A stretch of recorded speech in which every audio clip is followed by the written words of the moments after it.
Salut à tous, alors c'est Frédéric Delavie. Alors aujourd'hui, je voulais faire une petite vidéo suite à l'élection de Donald Trump comme président des USA, des États-Unis.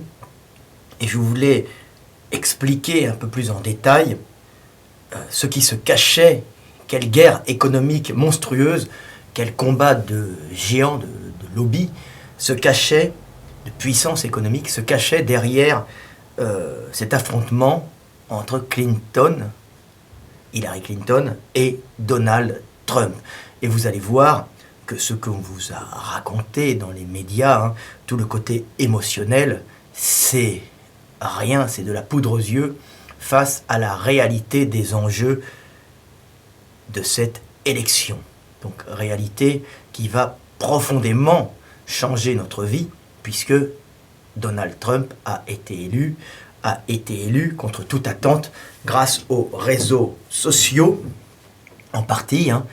Alors les gens ne sont pas forcément au courant de ce qui se passe, que ce soit en France ou aux États-Unis, mais les réseaux sociaux ont permis de diffuser le mécontentement de la politique de Clinton, des démocrates, et de faire élire par réaction Donald Trump. Donc, que s'est-il passé exactement? Que se passe-t-il exactement en coulisses? À quoi correspondent cet affrontement de géants de la politique?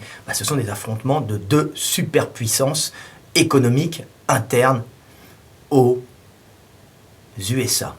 Deux superpuissances énergétiques, des groupements de puissances énergétiques qui s'affrontent dans un combat sans merci. Et vous allez voir, un combat qui est vraiment parfois sans règle et sans morale. La seule règle étant de gagner et d'écraser son adversaire. Donc, que représente Donald Trump? Alors, je l'ai déjà dit dans les autres vidéos, Trump, ce n'est pas un milliardaire raciste et vulgaire comme les médias aux ordres des démocrates et donc de Clinton ont bien voulu le faire croire.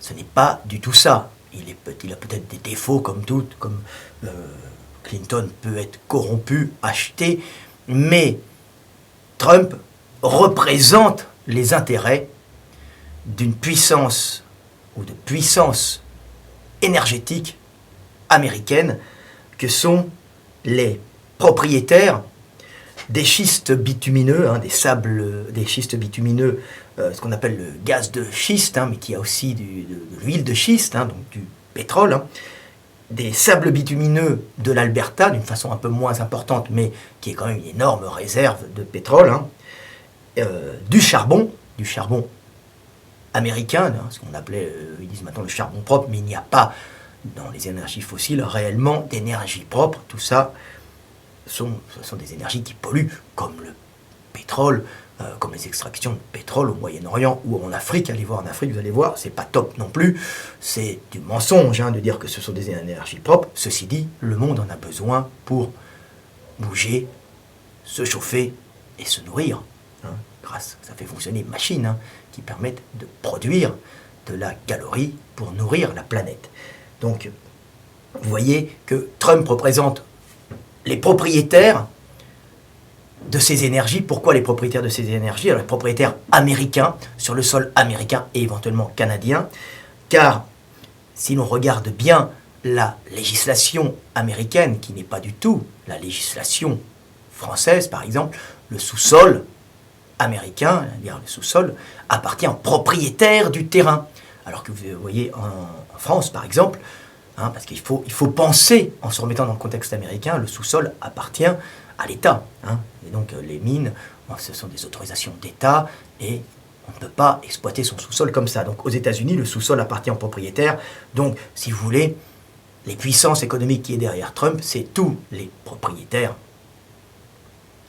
de terrain qui se sont groupés, une espèce de consortium, en association, groupe, en société, mais chacun étant en partie propriétaire, pour exploiter le sous-sol et en tirer l'énergie. Alors il faut savoir, et ça on ne vous le dit pas, on vous parle de crise de crise pétrolière.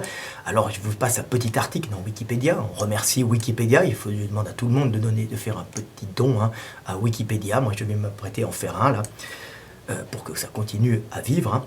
Alors, je vais vous expliquer un peu. Alors les États-Unis jouissent de la plus forte concentration de schistes bitumineux du monde. Alors les schistes bitumineux, c'est là-dedans où on trouve le gaz de schiste, mais aussi le pétrole de schiste. Alors selon le Bureau of Land Management, et détiennent, estime-t-on, 800 milliards de barils de réserves de pétrole, assez pour satisfaire la demande en pétrole des États-Unis, si elle reste au niveau actuel pendant 110 ans. Le développement du schiste bitumineux est possible car les prix du pétrole sont suffisamment élevés et la technique pour transformer les schistes bitumineux en pétrole est connue depuis le Moyen-Âge. Donc vous voyez que sous le sous-sol des États-Unis se trouve un pétrole et du gaz qui peuvent faire vivre les États-Unis à leur niveau actuel énergétique pendant 110 ans. Le problème, c'est que c'est un pétrole qui est relativement cher à produire, qui coûte cher, donc qui devient rentable quand il y a une augmentation des prix du baril pour des raisons de guerre, pour des raisons de politique internationale, et puis parfois pour des raisons de raréfaction, ce qui va arriver progressivement du pétrole et des hydrocarbures conventionnels, on va dire, faciles à extraire. Donc on peut voir que le sous-sol des États-Unis a en lui la capacité de générer encore 110 ans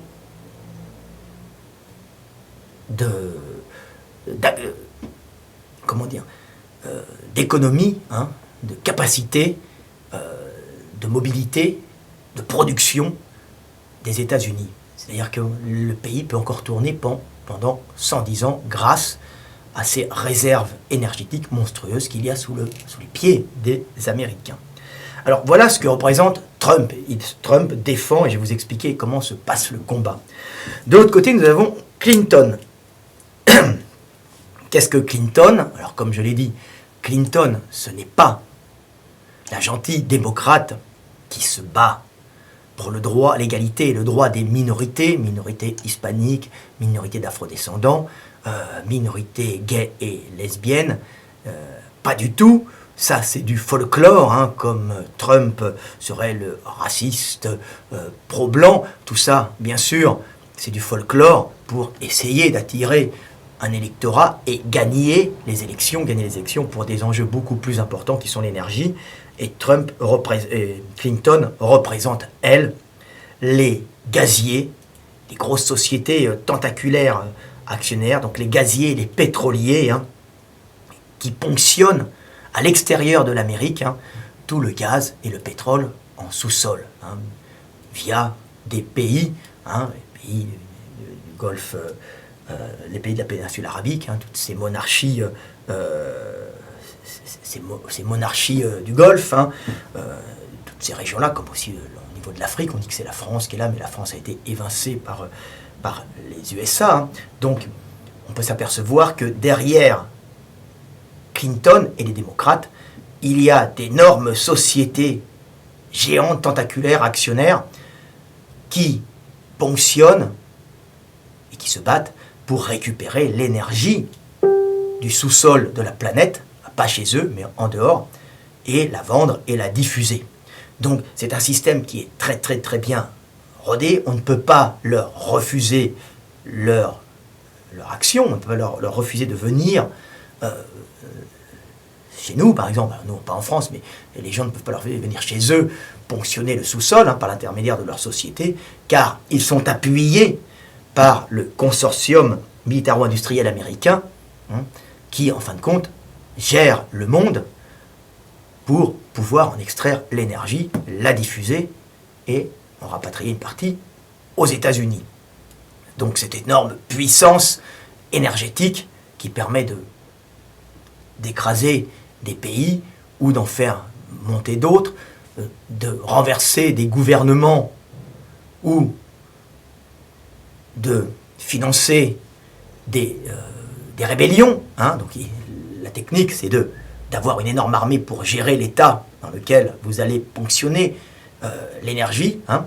Donc avoir une énorme armée, vous vous mettez avec le gouvernement, et si le gouvernement refuse de travailler avec vous, vous financez une rébellion chez les opposants. Donc le truc, c'est toujours, quand on est américain, avec le dollar qu'on imprime comme ça, c'est la grande magie des Américains, c'est d'avoir à la base la monnaie mondiale, donc ils l'impriment et ils la distribuent. C'est une espèce de monnaie de singe qui permet d'acheter les pays qui, eux, utilisent cette monnaie réellement pour échanger entre eux. Mais les Américains gèrent par ce dollar, cette monnaie fictive, hein, la possibilité de piller le monde en échange de ces billets. Ces billets qu'ils impriment pour eux, ça ne leur coûte rien. C'est comme si vous aviez un robinet qui sort des billets. Alors on dit ça leur appartient pas.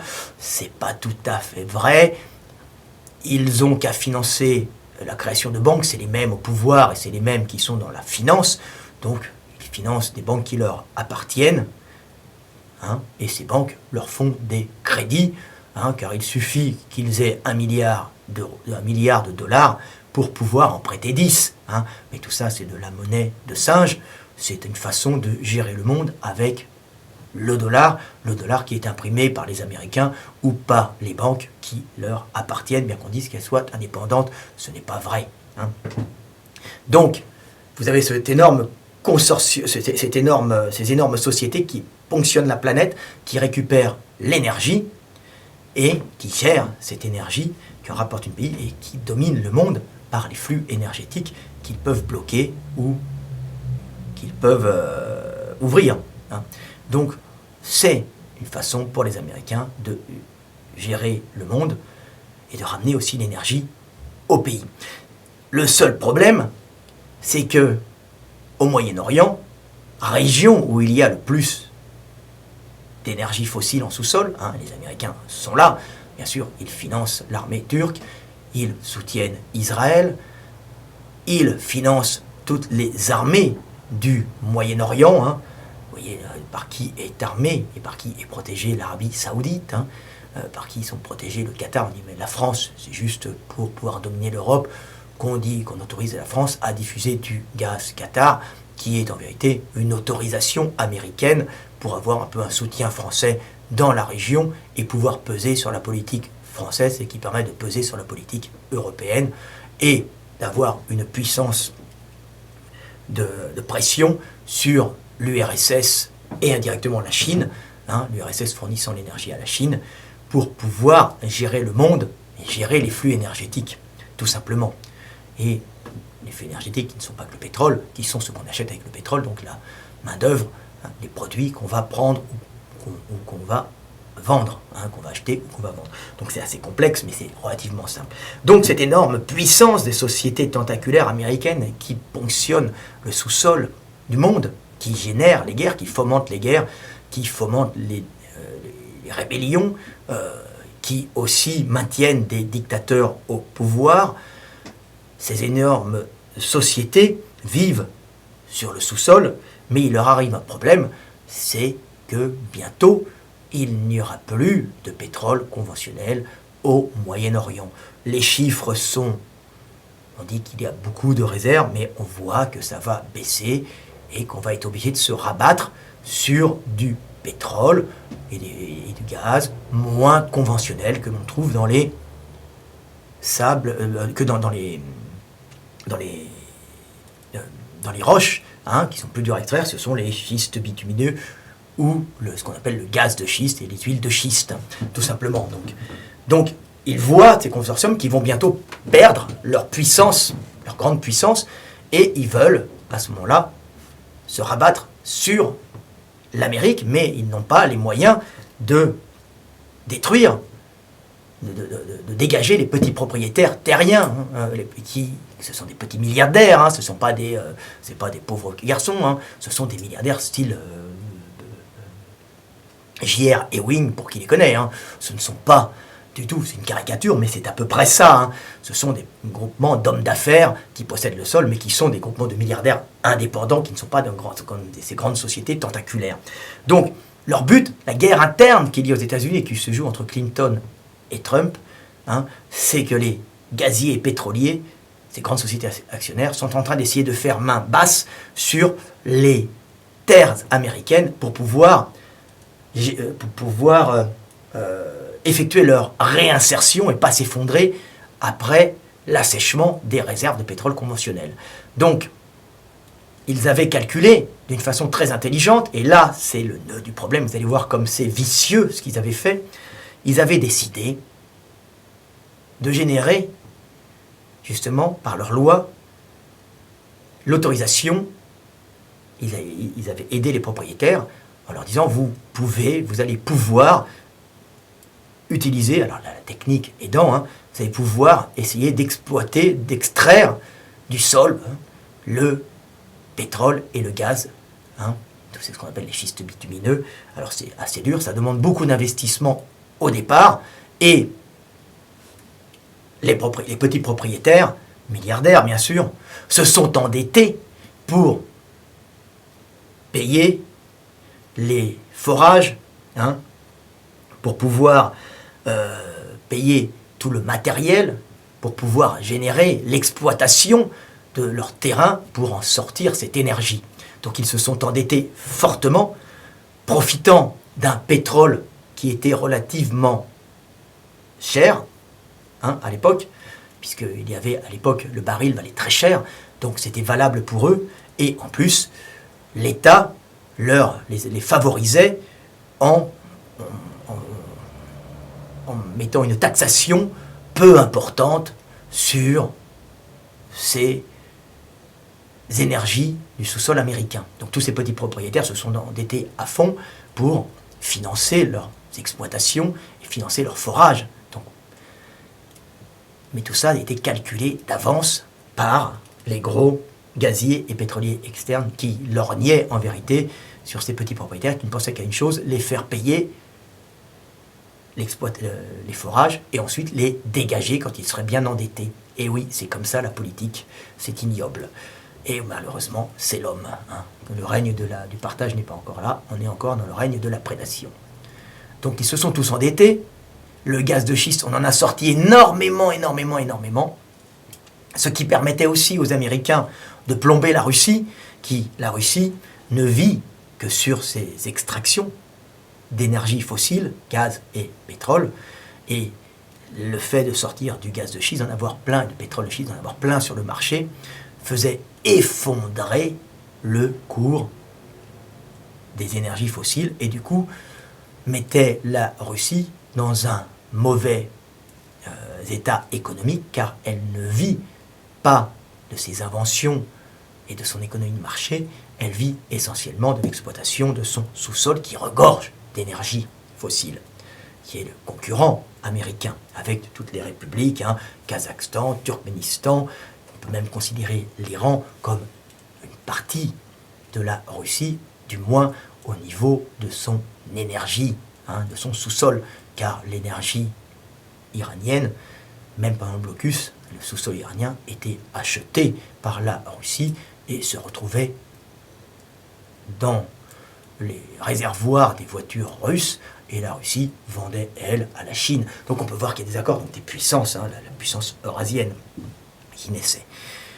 Donc le calcul infâme des pétroliers et des gaziers que représente Clinton, c'était de faire les travaux par les petits propriétaires et ensuite de les ruiner. Comment voulait-il les ruiner? C'est ce qui a commencé à se passer. Ils les ont ruinés en finançant des associations écolos qui existaient avant, mais en les rendant plus puissantes, en les finançant par des dons, en les médiatisant par les médias d'État appartenant bien sûr aux grosses sociétés tentaculaires. Donc à ce moment-là, ils financent les Verts, ils financent les écolos américains qui disent que le gaz de schiste est polluant, ce qui est vrai, qui disent que le charbon est polluant, ce qui est vrai, qui disent que les sables bitumineux c'est dégueulasse, ce qui est vrai, mais comme les autres pétroles conventionnels, rassurez-vous, c'est la même merde. Donc ils leur ont mis une campagne pour les rendre sales, et du coup, pour avoir la voix populaire avec eux, ils se sont mis à les surtaxer, les rendant à ce moment-là absolument pas compétitifs, et en étant surtaxé, comme il s'était endetté avant, il s'effondrait et il commençait à faire faillite.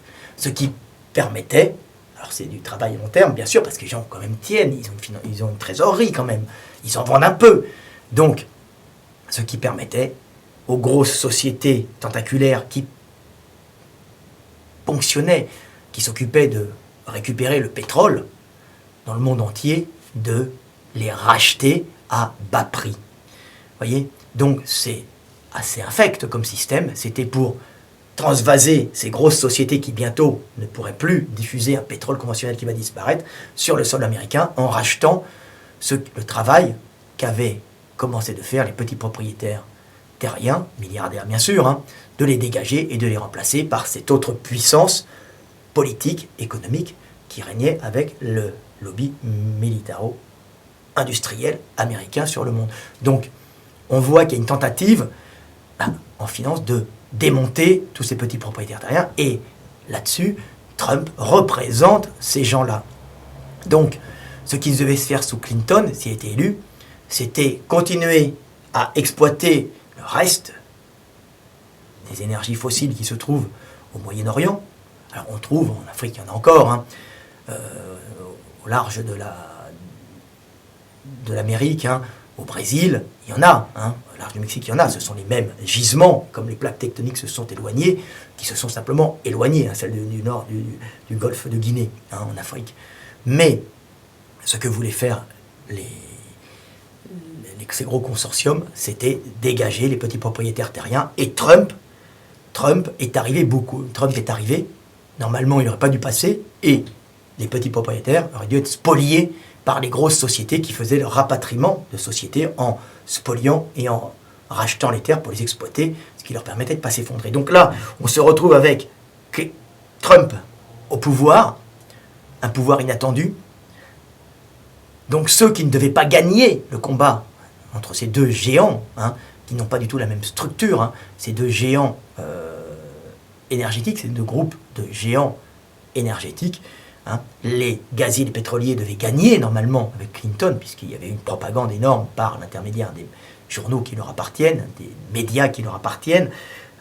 Et bien malheureusement les réseaux sociaux ont fait qu'ils n'ont pas gagné et que ce sont les petits propriétaires américains, milliardaires bien sûr, et pas plus gentils que les autres, mais de structures différentes, qui ont gagné. Et, en fin de compte, le sous-sol américain sera exploité. Pourquoi? Parce que Trump a promis de baisser les taxes. Les taxes sur les entreprises américaines et de baisser justement les taxes principalement sur ces exploitants du sous-sol, leur permettant d'être très compétitifs pour extraire et vendre ce pétrole relativement cher à extraire parce que plus complexe. Ce qui demande de forer, d'envoyer sous pression du liquide. Ce n'est pas un pétrole qui sort tout seul et qui, en plus, il faut le raffiner d'une certaine façon. Il est plus cher, mais si on baisse les taxes, à ce moment-là, il devient particulièrement compétitif et l'Amérique n'a plus à s'ingérer dans la politique internationale pour, en vérité, gérer les flux énergétiques et dominer. À ce moment-là, elle aura ses flux énergétiques internes. L'Amérique pourra vivre en autarcie, mais le problème, c'est que tous les gaziers et les pétroliers qui ponctionnaient le monde, donc ces énormes sociétés vont s'effondrer. Alors, c'est très bien pour les États-Unis, c'est bien aussi pour nous, les Français, qui allons perdre le joug américain, la pression que nous mettaient sur le dos les Américains en nous autorisant à diffuser le gaz Qatar, en échange duquel on faisait une politique internationale pro-américaine. Donc on va perdre nos maîtres.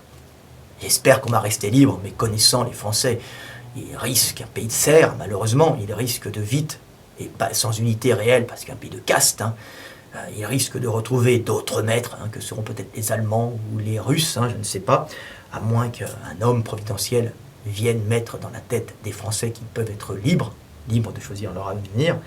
Mais là, on perd nos maîtres, ce qui est déjà bien. Mais les Américains, eux, se retrouvent dans leur ère économique. Nous allons avoir au Moyen-Orient une restructuration, puisque certains pays vont perdre le soutien américain et leurs dirigeants qui étaient soutenus vont sûrement affronter des rébellions et ne pourront pas résister. Donc nous allons avoir des guerres, nous allons avoir un embrasement du Moyen-Orient, des changements géopolitiques, hein, on va dire, dans le pouvoir de ces régions-là, hein, avec des influences plutôt russes, influences plutôt européennes, bien sûr, qui vont venir, puisque les influences israéliennes, c'est là qu'on va voir peut-être Israël qui va faire une politique peut-être plus sensée, moins basée sur la peur, hein, la peur et la haine, hein, générer la haine et la peur dans sa population et la haine chez les autres, pour pouvoir avoir des flux énergétiques, pour pouvoir se sentir protégé et appeler à l'aide pour être protégé et comme ça maintenir son niveau. Donc on va peut-être voir une restructuration du Moyen-Orient, ça va se passer dans le sang et les larmes, mais ça va être momentané, le temps que les équilibres se refassent. Donc on voit l'Amérique qui change radicalement de stratégie, qui se recentre sur elle-même et sur ses énergies fossiles. N'oubliez pas qu'en Amérique, il y a pour 110 ans, si elle continue à ce niveau, il y a 110 ans de réserve énergétique. Hein. Elle est sur une manne, mais un peu plus chère. C'est pas grave, c'est sous ses pieds. Donc voilà. Donc Trump, c'est pour ça que Trump se rapprochait un peu de la Russie, sûrement en disant maintenant gère la région, il n'y a pas de problème. Hein. Poutine, tu vas gérer la région, et moi, je m'occupe de gérer l'Amérique. Le seul vrai problème qu'il va rester, c'est le consortium militaro-industriel américain qui va se retrouver sans fonction. Et c'est le seul petit hic qu'il y a dans cette politique de Trump, c'est qu'allons-nous faire de cette grande armée américaine qui n'est plus utilisée pour faire le gendarme du monde, en vérité, aux ordres des grosses sociétés géantes, hein, tentaculaires américaines, actionnaires, qui ponctionnent le sous-sol de la planète. Donc, qu'allons-nous faire de ce consortium militaro-industriel américain qui n'aura plus de fonction? C'est la grande question. Voilà. Voilà, en espérant que ça ne pose pas de troubles aux États-Unis, hein, parce que ce sont des gens qui vont être au chômage.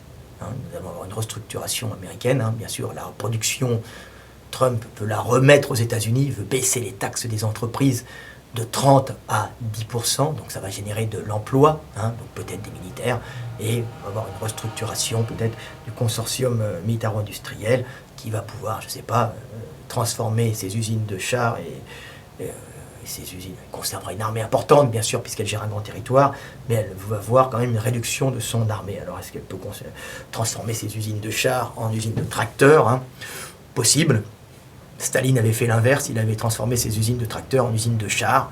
Donc, il y a toujours des possibilités de restructuration.